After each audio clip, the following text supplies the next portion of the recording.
one thing that you mentioned in the Turing test is T2, but it's not a spectrum, it's T3, a grade, right? So can you define what T1 is all the way ranging to T5? T1 is a toy. It's not the two test T test at all. It's a chess playing computer program. It's not. It can't do any. It can hardly do anything we can do. It can play chess. I can't even play chess, so it's playing something that not everybody can do.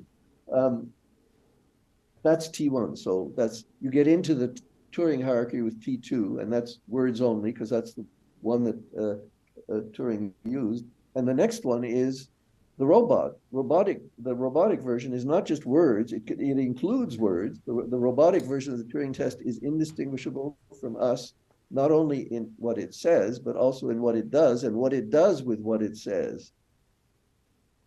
That's Right. the robotic version.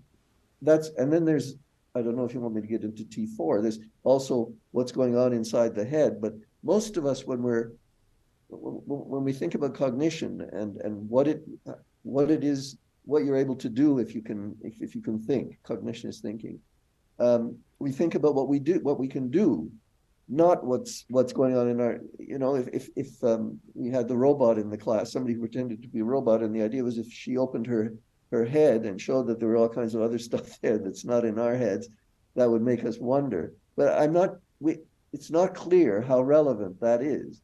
I Hmm. would say that T4, which is what you can observe of what the brain is doing, but not out in the world and not verbally, but inside its head.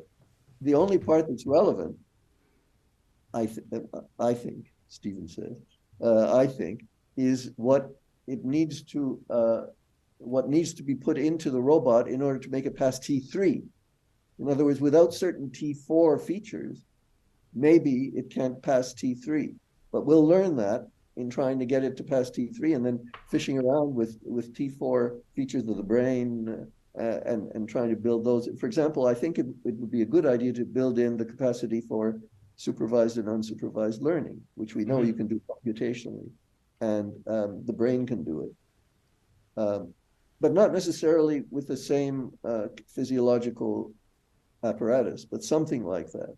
And I think probably there's some quite a bit of analog computation that the brain is doing as well, which is not it's not Turing computation. It would be a good idea to use that to reverse engineer T3. But in the end, the goal, in my view, is T3. Whatever gets T3 passes, and then you've reverse engineered cognition. You've given a causal model, just like you have of the rocket.